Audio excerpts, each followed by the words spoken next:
Good evening, I'm John Carter and welcome to Poland Daily. The goals set by the Law and Justice Party are not just for one term. During 3 or 4 terms of office, we will be able to achieve at least the average level of the European Union. Those are the words of Jarosław Kaczyński, the chairman of the Law and Justice, during the party's regional convention today in Radom. According to Kaczyński, the conditions for the success of this plan are an effective state and a continuation of the policies implemented by Law and Justice. If we are talking about the Polish version of a welfare state, we are talking about a goal. We are also talking about the path to this goal, the path that we must follow to make our standard of living, our level of wages, what we have in our pockets be the same, or more than, those to the west of our borders. This path is not a path for one term. We have decided that this is the moment that longer-term goals should be set.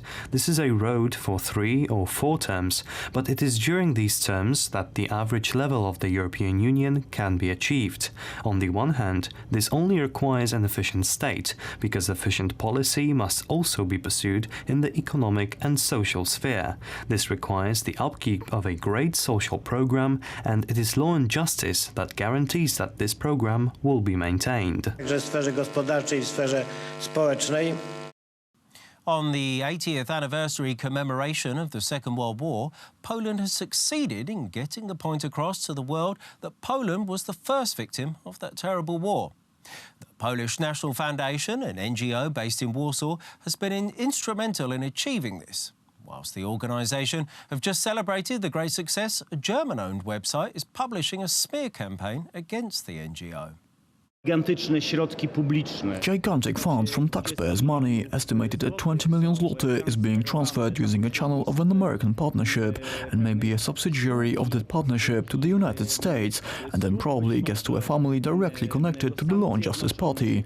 Compensation amounting to $250,000. We are asking, what are those payments for? Bear in mind that the PR by those people are not bringing any results, no effects. This is why we are filing a note to the prosecutor's office. We demand explanations as to how the funds paid to this American partnership, which mainly went to the family connected with the Law and Justice Party and the Prime Minister Gliński, were spent. The Polish National Foundation responds to those allegations, categorically stating that the website Onet, which published them, wants to draw that NGO into the election campaign. In the statement we further read, "We regret the fact that Group Onet has selectively and subjectively decided to use the cooperation of the Polish National Foundation with the White House Writers Group to deprecate and discredit the activities undertaken by the foundation. The Polish National Foundation declares that all activities undertaken by the White House Writers Group under the contract are fully transparent." Polish-Romanian consultations took place in Bucharest today, led by the PMs of the two countries, Mateusz Morawiecki and Viorica Dăncilă. Romania remains one of Poland's key allies, both in the Intermarium project and in the EU. The two countries lead in terms of economic growth among EU states. Magdalena Bałkowiec has more from Bucharest. During today's consultations, Prime Minister Mateusz Morawiecki was accompanied by several ministers, including the Minister of National Defense, Minister of Foreign Affairs and the Minister of Entrepreneurship. The officials of the two governments signed memorandums concerning technological cooperation and inland navigation, as well as cooperation in the use of EU funds. Podpisano memoranda. During the Romanian term of office in the Council of the European Union, and for the kind words on the way Romania held that mandate. We also discussed the importance of our cooperation in the Free Seas Initiative. We also talked about the trade between our countries. Romania is a good country for our businessmen and investors. We sincerely welcome Romanian entrepreneurs as well. We want the cooperation between Central European countries to grow and to become the backbone of the EU. It's happening today already. Romania has very good economic growth, and we're already reaching a record high in the EU, with a rise of more than 4% in GDP.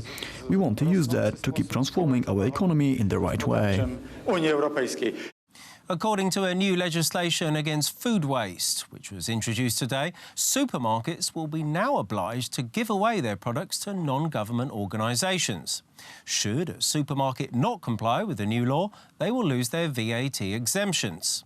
According to estimations, 9 million tonnes of food a year is currently going to waste in Poland. Large-scale retail stores and wholesalers will have to sign a contract with a selected NGO and provide them with free food. This applies to entities with a sales area of over 250 square meters, over the first 2 years above 400 square meters, collecting at least 50% of their revenue from the sale of food. According to Renata Juszkiewicz, president of the Polish Trade and Distribution Organization, the act does not solve the problem of food waste. It applies to trading companies that are only responsible for 5% of the losses. In 95% of the cases, the problem remains unsolved, as in the main part, the problem lies with the consumers, logistical and processing companies. We, the trading companies, will pay the price if we don't sign a contract with a local public benefit organization, even though there are cases where these organizations are not prepared and are simply unable to receive such a huge amount of food. Jan Domański from Eurocash believes that this legislation is a move in the right direction, however it could be damaging to smaller shops, especially in smaller cities. This could pose a problem because the law imposes additional bureaucratic obligations on them, which will not help in preventing food waste, but will burden these stores with the need to sign contracts. It could also be difficult for small businesses to cooperate with NGOs, especially in smaller towns or in rural areas where these organizations simply do not get to. In the European Union, an average of 89 million tons of food is wasted annually, 179 kilograms per person, while in Poland it is estimated that about 9 million tons of food is wasted annually, equaling to 235 kilograms per person. According to NGOs' estimates, thanks to the new regulations, we will be able to save 100,000 tons of food. The Ecuador National Assembly has rejected the amendments to the South American country's penal code, which were to legalise the so-called eugenic abortion and abortion after an act of rape. The outcome of the vote came as a shock to many, as it was very likely that the amendments would be passed by Parliament. The Ecuadorian Catholic bishops were strongly against the new changes to the law. During the vote, defenders of life protested in front of the Parliament building with the icon of Black Madonna of Częstochowa. Thank you very much for joining me here this evening at Poland Daily. I'm John Carter. Stay tuned after the break for Poland Daily Weather. It's followed by the business, then it's the culture, the history, and finally the travel.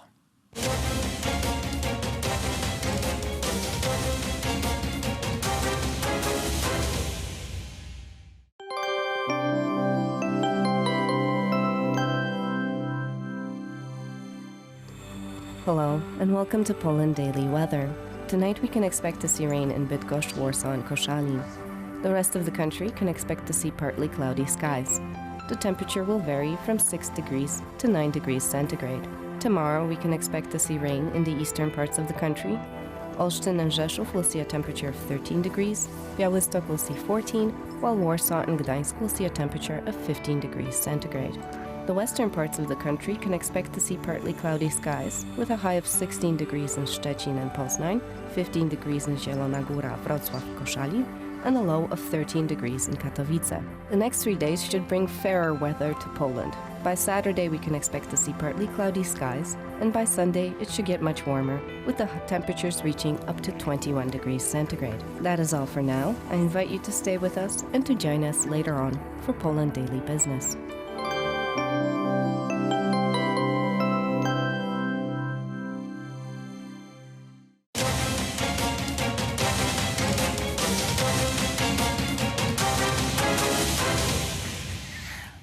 Poland Daily Business Edition. Tonight, Professor Zbigniew Krysiak of Warsaw School of Economics and Institute of Schumann Thought. Sir, welcome to the show. Nice to be here. Let us describe the energy policy of Poland. This is quite important because we are on the crossroads. On one side, we got the German-Russian policy of providing Russian LNG or Russian natural gas to Europe. On the other side, Poland turns to United States in order to get lower prices and fair deal with all possible parties. Why is that? Yeah, so basically the aggressive expansion of the Russians, towards, the supplying a gas from their resources, to entire West European countries, basically delivered us a very unsafe situation in the environment. So Poland started to react on that. And the reaction and the result of that reaction was that cooperation with the US based on the the shale gas.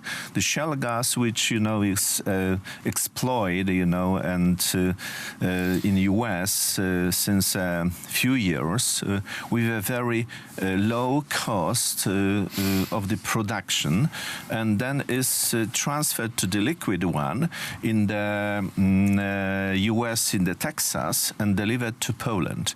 And based on that agreement, basically, the Poland is able not only to ensure our demand, but as well, to ensure the demand which is on the side of Czech, Hungary, and as well potentially on the Ukrainian side. So currently there was a signed agreement between Poland and the Ukraine, some intention letter, which allows to supply this gas from US through Poland to the Ukrainian. So this reaction basically to the Nord Stream 2, the aggressive project, which is supported by Germany, resulted in that, I think, very positive, process of the development of the not only the supply of the gas, but as well the development of the Polish economy. We also see from the Russian side the weaponization of the energy policy, the coercion that is put on the smaller countries, the monopolist margin. Poland is a prime example. We paid like twice the price the Germans for the gas. For a long time we had very unfavorable deals with Russia. This time our people who are in charge of the energy policy, mainly Minister Naimski, are saying it's done, it's over. From 2022 we will not have the long-term agreements with Russia, and obviously the whole political tension can be explained as a factor of that. Yeah, basically the monopoly of Russia, towards the supply of the gas to Poland was supported by the previous Polish government, which was very much, not enough, critical to that long-term strategy of the Russia to basically embrace the Europe with this, gas resources, so that you have a bigger control over the Europe. So as we remember, the Russia, after the Second War, was going basically, to expand to, create a communism in the other countries. It was not finally successful. So now they are trying, based on that, natural resources to get a control over Europe. And as the Germany are basically accepting that, it seems to be that this expansion is going forward. Yeah, we saw the major imbalance between Western and Eastern or Central Europe. The Western Europe has a gas that's flowing from United Kingdom, Norway, Algeria, Turkey, and lots of directions, whereas the eastern part of Europe, the countries that were a former Warsaw Pact bloc, are dependent in 90% from Russia. And the acceptance of the Russian gas from the point of view of Germany was just another competitive product on the market, while on our side it was a reconfirmation of the Russian influence over Europe, and obviously the Russians are using that money to provide their another leverage on political scene. Like I don't want to say bribes, but I would say leverage, but everyone understands what I mean. Yeah, basically, that this, of course, this issue is, Nord Stream 2, which is a cooperation, very strong cooperation of the Russian with Germany. And the Germans are basically, perceiving this problem only from the economical perspective. From the economy of the Germany. So they forget about the final goal of the Russia to get control over the Europe, how they can get this control. So after the Nord Stream 2 will be finished, they will cut the stream which is going through Ukraine, right? And there will be not any alternatives. So this, yesterday there was, we celebrate basically, there was a date of the aggression of the Russia, 17th of September, aggression of the Russia during the Second War to Poland. So it reminds us, basically that we shouldn't be stupid. We should know that the mentality of Russia is not just, kind of economic cooperation. They have some certain geopolitical strategy in that respect. And basically Germany doesn't have any natural resources.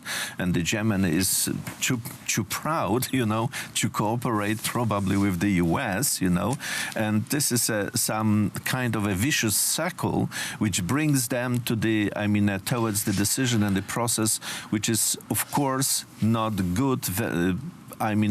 Good for the other East European countries, but as well, the perception of the European Union currently, as we noticed, the European Union Court, rejected the right, to transfer through the current Nord Stream 1, more gas than 50% of the capacity. You are talking about the so-called Opal pipeline. That's that right. Starts in the north of Germany, eastern north, and runs pretty much parallel to border with Poland, allowing Czech Republic, Austria, Slovakia to get the Russian natural gas from the Nord Stream 1, which was very important part of this infrastructure and the business model. Yeah, that's the current, a pipe which is, coming from as well the similar resources, natural resources of the gas in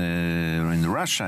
They tried, to exercise this, opportunity, but they were stopped. So this is very good, information for Poland. The path is there is a way for Poland to get energy independence better, more favorable deals than we had so far. So we are on the right track, and the strategy of our government is right towards this, thing and the strategic issue. Professor Zbigniew Krysiak, Warsaw School of Economics and Institute of Schumann Stott.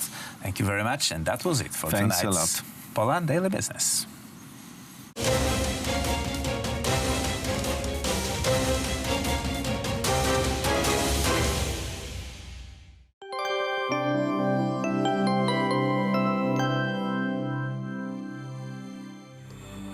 Good evening and welcome to Poland Daily Business Weather.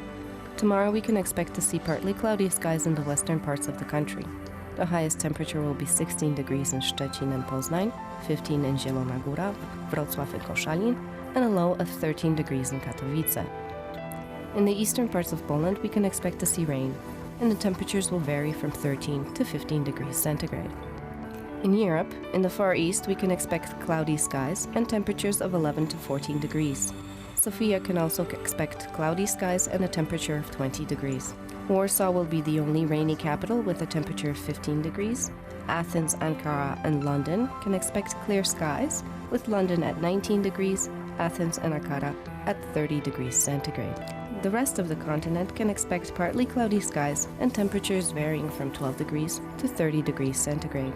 That is all for tonight. I thank you for joining us, and I wish you all a very pleasant evening.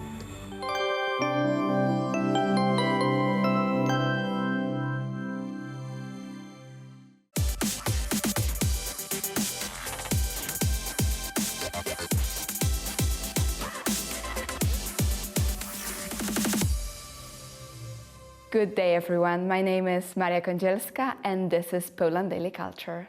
Our guest for today is Aleksandra Gintrowska, singer, actress, and also a very beautiful woman. Ola, thank you for being with us. Hi, and thank you. I'm really happy to be here. But before we dig up all Ola's artistic secrets, let's listen to one of her songs.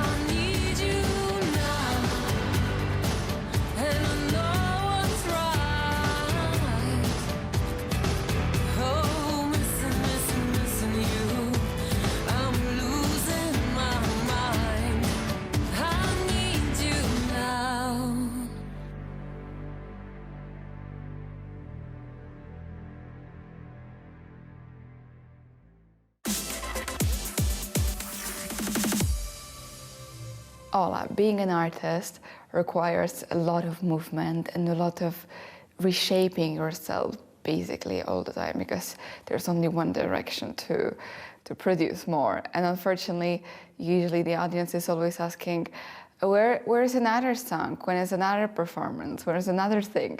No one is ever, I would say, fulfilled or satisfied with already what was made. So my natural question is, what you working on right now? Well, I'm working actually on 6 different songs right now, because I decided to work on the first group of 6, and then when we finish those 6, we're gonna start working on the next 6 songs. So tell us more how the backstage of working on a song looks like. It's actually like every song is different. For some, I just wrote lyrics, and then I gave it to my producer, who's working on the melody, and then the whole background, and we are exchanging our ideas of what is needed or what we should take or change, in a song. But first of all, we need lyrics and melody. That's, the most important base. And then the whole, background, giving the sound and the music, the song, the whole sound. Because you can have melody in lyrics and you can make it into almost everything. It can be rock, pop, I don't know, disco polo. Have you thought about doing a disco polo song? Not really. It's not exactly my type of music, but I feel like there's no wedding without disco polo music. It's like you have the best fun when there's music like that, and people it like connects all the generations. Polish disco polo connects the generation. Exactly, because even my 5-year-old nephew is singing disco polo songs, because they are catchy. They're easy and catchy, so it's not that difficult to repeat it. Absolutely. Can you show us a little bit of the secret and tell us, for example, the title of one of your new songs? So one is Hurt Me Tomorrow, which is gonna be actually in English. Hurt Me Tomorrow. Yeah. That sounds horrible. So not today. I know. The title might be a little bit misleading. I see. But it's what is it about? But it's a story about changes and relationship. How people hurt each other, and then they want change. They want to learn out of these mistakes that we made and how they hurt the person they loved. They want to change for the person they love, because they see that what they're doing now, it's hurting them.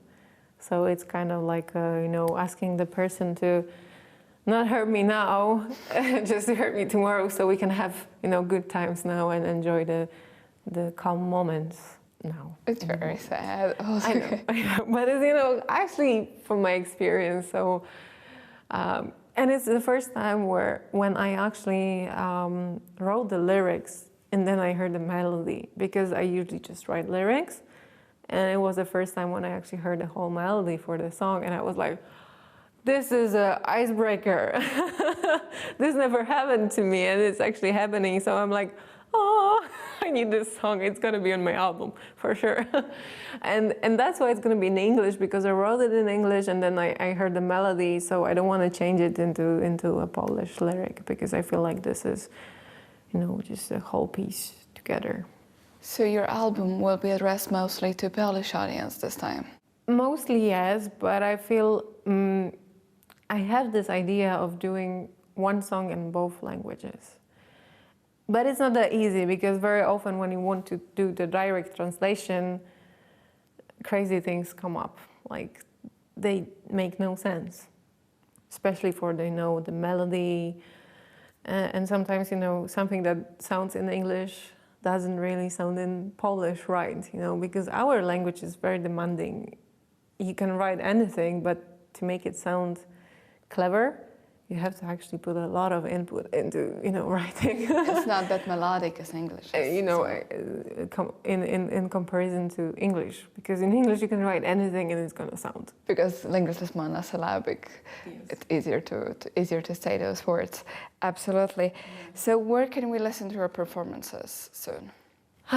Well, now almost everything is on YouTube. But when it comes to new music, nothing is released yet, because it still needs some... Are there any deadlines put already? Well, I had some deadlines, but, you know, artistic work is really hard to put into, you know, lines and borders, because you feel the pressure. And I had that pressure, and I was like, oh, we have to do this till that time.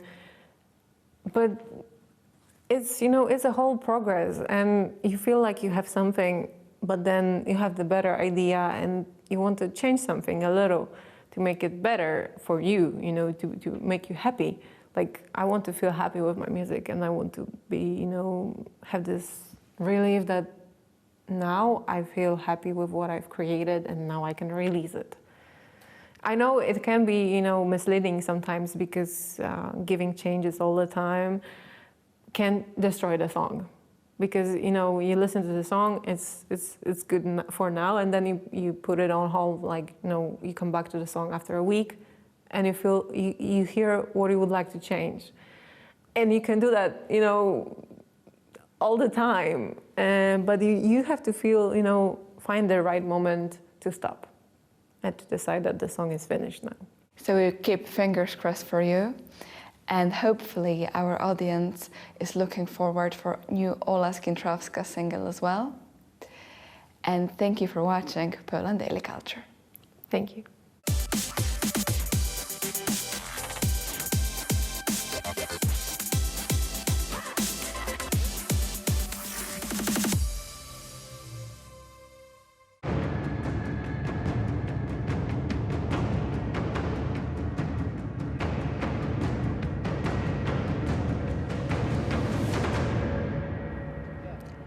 Few countries in the modern era have been shaped by or subject to the horrors of war as much as Poland.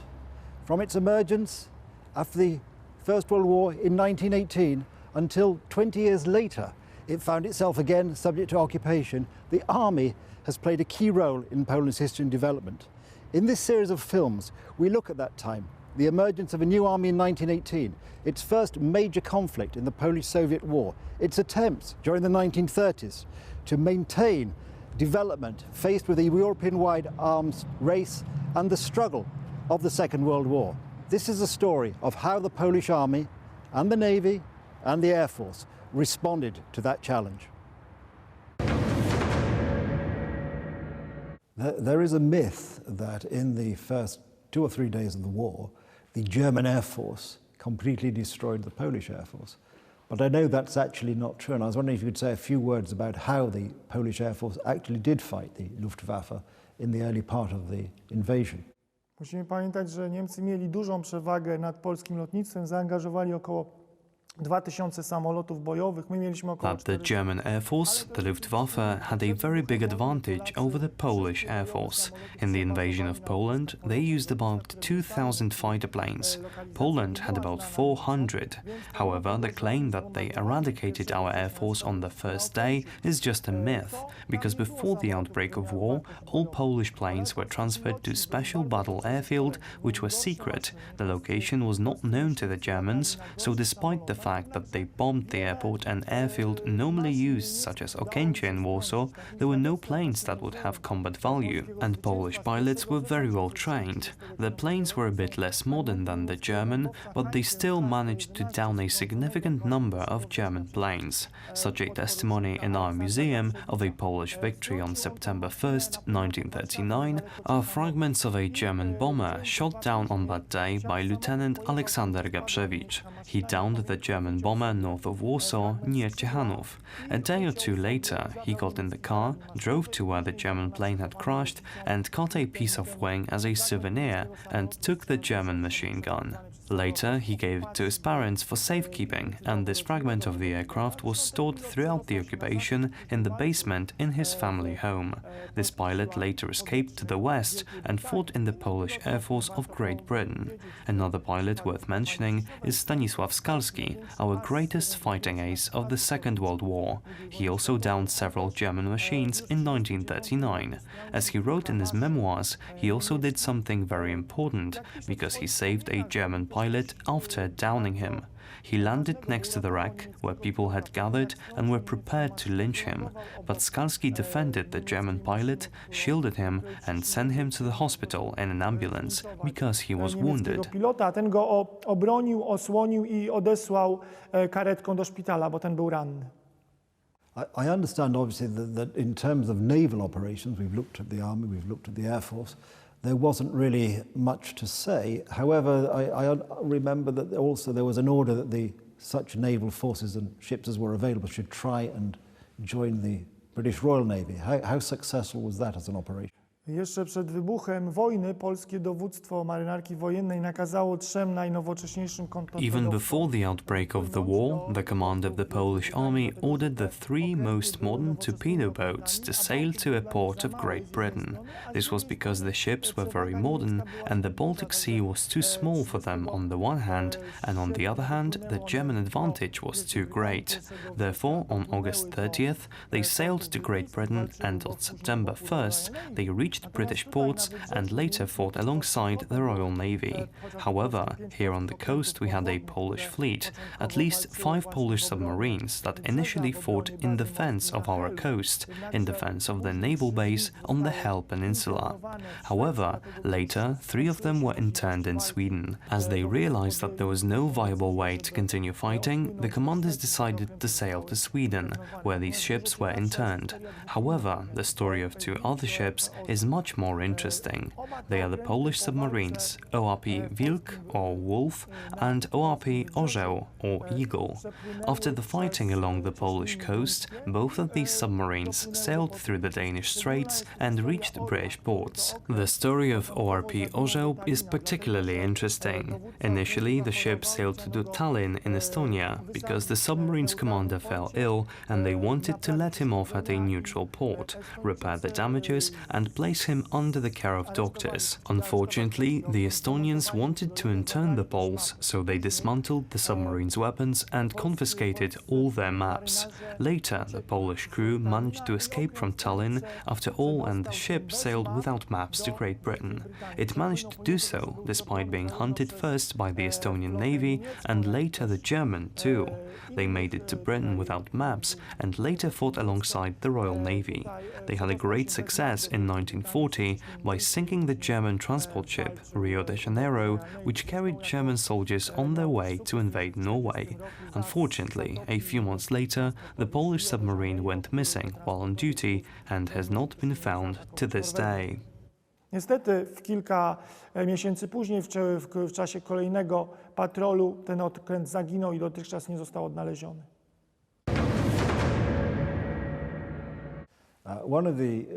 For us, one of the great naval battles was the sinking of the Bismarck by the Royal Navy. But more importantly, I think there was a Polish contribution to that. Could you say a few words about it? Tak, polski niszczyciel ORP Piorun uczestniczył w... The Polish destroyer ORP Piorun or Lightning participated in the sinking of the German battleship Bismarck. It was the first to detect the position of the Bismarck, despite the fact that they were not able to fight such a powerful battleship. However, they made contact, detected the position of the battleship, followed it and passed on information about its location so that British ships and planes could sink it. We must also remember about the Polish Merchant Navy, which participated in transport of both equipment and soldiers from America to Great Britain. Polish ships also participated in convoys and transported soldiers to all fronts of the Second World War, even from Africa to Italy, or in 1940 participated in the evacuation of Polish soldiers from France after their defeat to Great Britain. z Francji po klęsce tego kraju do Wielkiej Brytanii. One of the enduring myths about the Second World War is this rather romantic picture of Polish cavalry with their swords drawn, charging against German tanks. This obviously is a myth, but I was wondering if you could say a few words about Polish cavalry and armoured operations during the invasion.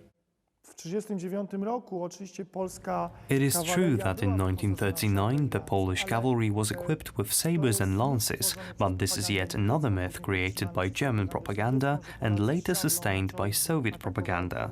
They claimed that Poles attacked German tanks with sabres. In reality, the cavalry was well prepared to fight with tanks because in addition to sabres and lances, the soldiers had anti-tank rifles and anti-tank guns. The cavalry also had wise commanders who knew that armoured units should not be attacked head-on. They were ordered to maneuver and use the area in such a way as to destroy tanks and the supplies of enemy units using these rifles and cannons. On September 1st, they showed that the cavalry possesses the ability to fight with the use of anti-tank weapons. What I mean by this is the Battle of Mokra, fought by the Volhynian Cavalry Brigade against the German 4th Panzer Division. During the battle, the Germans lost about 100 armoured vehicles and tanks in a single day. Of course, in 1939 some Polish cavalry charges took place, but they resulted from the fact that sometimes it was possible to efficiently surprise the opponent, and these were only charges against German infantry. One of the most famous is the charge of the 14th Jasłowiec Ulan Regiment, which was fighting its way towards Warsaw after the Battle of Bzura, but there were also charges where Polish cavalrymen met with German cavalry. This was the case at the Battle of Tomaszów Lubelski, where one of the Polish squadrons cut down half of a German squadron within just a couple of minutes. Poles also had access to armoured vehicles. It is safe to say that the 10th Motorized Cavalry Brigade, which was a modern mechanized unit equipped with armoured vehicles and tanks, was the most famous armoured unit. They were the units that after September 17th went to Hungary to continue to fight and try to get to France and fight with Germany. This unit was commanded by Colonel Stanisław Maczek, who fought against the Germans from September 1st to September 17th, and later, on command, left for Hungary, which made it possible for him and his men to form the famous 1st Polish Armoured Division, which later fought on the Western Front. In these programs we've seen how Poland, from its emergence in 1918, after 123 years of partition, has, as a state, had to fight for its place in Europe. The army and the other services have constantly grappled with the need for new technology against an ever-changing European political and military background. This fight for technology is one thing, but in Poland there was also a fight, a real fight, against real enemies. And despite their material defects, of never quite being ready, of never quite having enough equipment, the Polish military spirit was undimmed. This was clearest of all in the Second World War, when Poland contributed to two particular events, the Battle at Monte Cassino and the contribution to the Battle of Britain. Those just two out of every major theatre in which the Polish army took part. This has been a fascinating story of an undimmed military spirit fighting against all the odds. A great story. I'm Nicholas Richardson, and join me again on Poland Daily History when we delve into some more exciting aspects of Poland's history.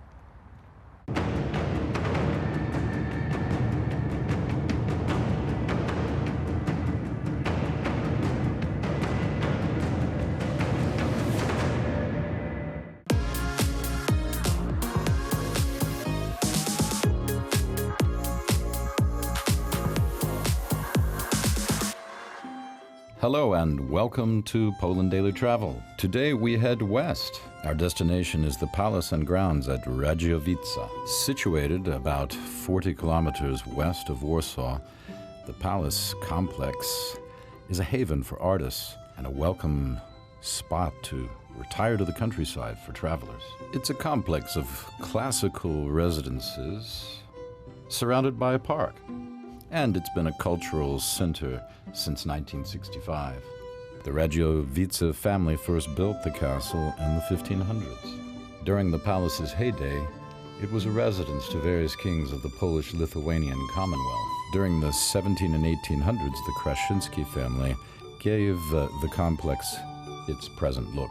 And currently, the castle and the complex are visited by writers, columnists, actors, filmmakers, musicians, and visual artists. So come along and let's take a look at the Radziowice Castle, Palace, and Grounds. The weather's perfect. Let's go for a walk. And watch Poland Daily Travel. We're glad to be here for you. Hello everybody and welcome back to another exciting edition of Poland Daily Travel with my pal Artur Gorniewski. I know him as Art, the Artful Dodger. Or Arthur Guinness. What? Or Arthur Guinness. Arthur Guinness, why? The one who invented beer from the tap. Oh, I didn't know that. Guinness invented beer from the tap. I didn't know that. I know it now. Well done. Once again, a wise one. You were giving us facts, which, no, never mind. Anyway, this is both a castle and a palace, but the castle came first. Of course, the palace came later, because that's the way it was with castles and palaces, right? So, yes. Usually they have different purpose. So castle has a defensive. It's a defensive fortification. Exactly. Military. There is a tower on the top in here. There is a tower. And this is a palace.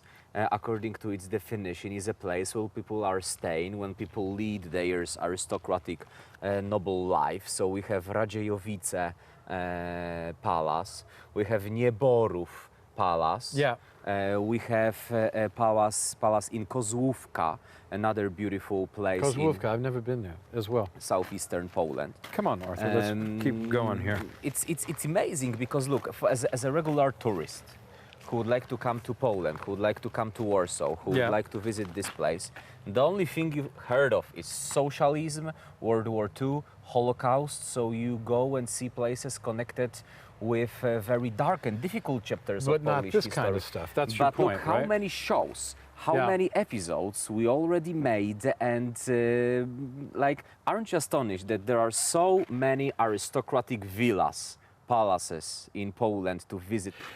I'm constantly surprised, and as I said previously, and it seems like we've been here a long time actually today, but it seems to me when I first came here, I said this is an amazing place because of the gardens as well, not just because of the palace and the castle, but also because the garden was so beautiful, and also because I never heard of it before. And look what they made. They connected the palace with the castle, with this restaurant in here, where we had our lunch. Yeah, it's in the middle. And it's quite a big place. Yeah. Great cuisine, and it's connected. That's good straight up Polish food. The history is connected with food. Yeah. Isn't it beautiful? Yeah. And these sculptures of Wiesław Ochman, so opera singer. Oh, that's the opera singer. Yes. So Bachmann, yeah? I didn't know. When was he singing opera? I didn't know about that. Oh, these are post World War II history. Heck, let's go see some more of the grounds. What do you think? Yes. Yeah? Okay. We'll be right back. More of Poland Daily. Hello, everybody, and welcome back. Look, I think that this is just a great place to walk. Look over here. You can see the lake. Over here on the right, it's nice afternoon sun coming down. How many hectares is it here? It's 24 hectares. Yeah? So it's like 50 acres. Look, actually, we can walk and... 50 acres is a big piece of land. It's a big piece of land, but look, they have an artificial lake. They made it exactly 200 years ago. Oh, is that right? Yes. That's what this is here? That's what this is here. Okay. That's the artificial lake. And because there's a little river just over here, right? Once upon a time. The dam there. So they made the dam, and once upon a time they had in here like a wooden platform. Yeah.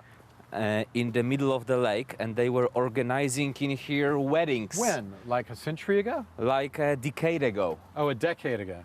And then the Zuzanna, we met her, the Zuzanna manager. that we interviewed, Milewska. Manager of this place. She said that there was a platform in here, and you could organize your wedding in here. And doesn't it feel so calm in here?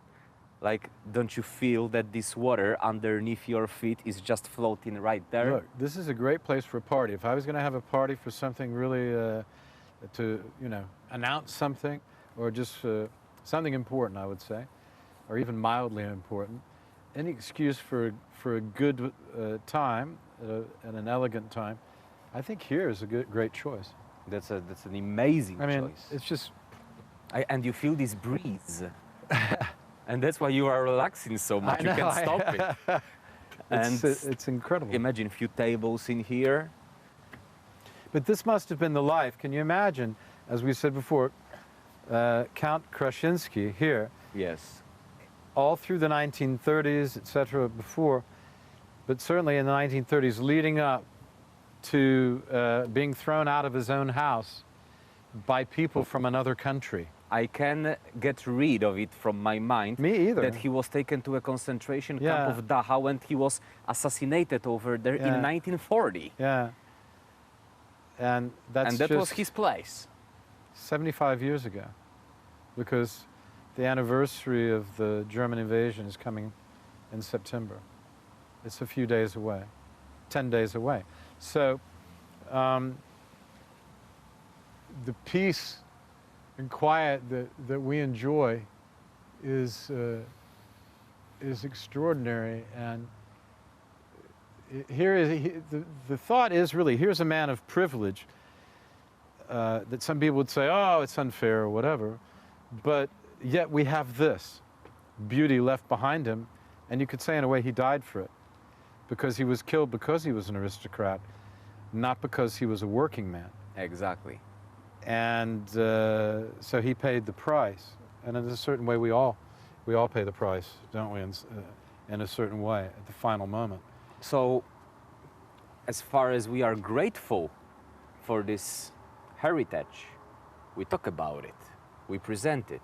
We mention this gentleman in every single episode, and he's sculptured right next to the main entrance, so we remember the price he paid. Yeah, I think it's impossible to walk around here and look at this place. Not mentioning him. And not to, it's almost as if his spirit is following us around and forcing us to remember him in a funny way. And look, he was killed at the age of... Not in a funny way, I mean in an odd way. He was 70 years old when he was taken from here. Yeah. There. 70 years old. Yeah. They wouldn't leave him alone, they would take him over there. 70 years old guy. Yeah.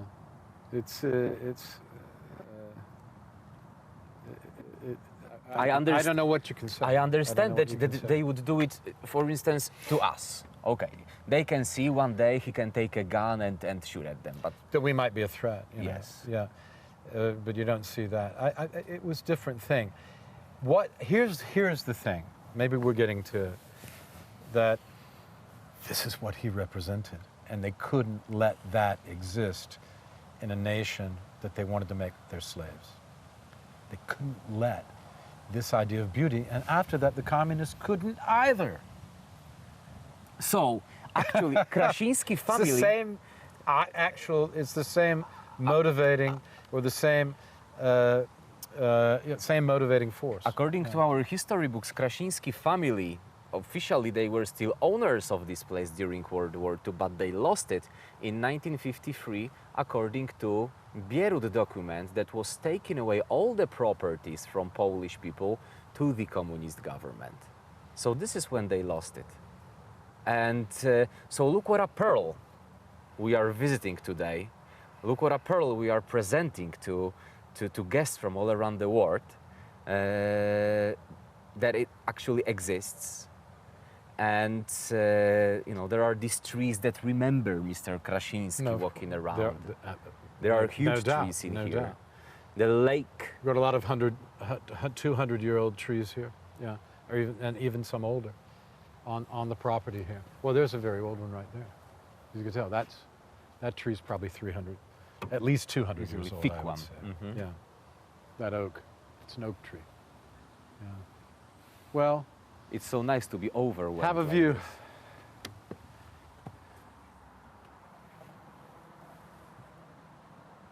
Sure is beautiful.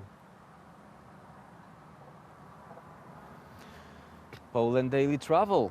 It's thanks to you guys. Yeah, Poland Daily Travel. We're here on a beautiful Friday. And, well, when you see some place like this and you have the opportunity to be there on a day like this, you just have to count yourself lucky. And so we do. We count ourselves fortunate to be here and fortunate to be healthy and well to enjoy it.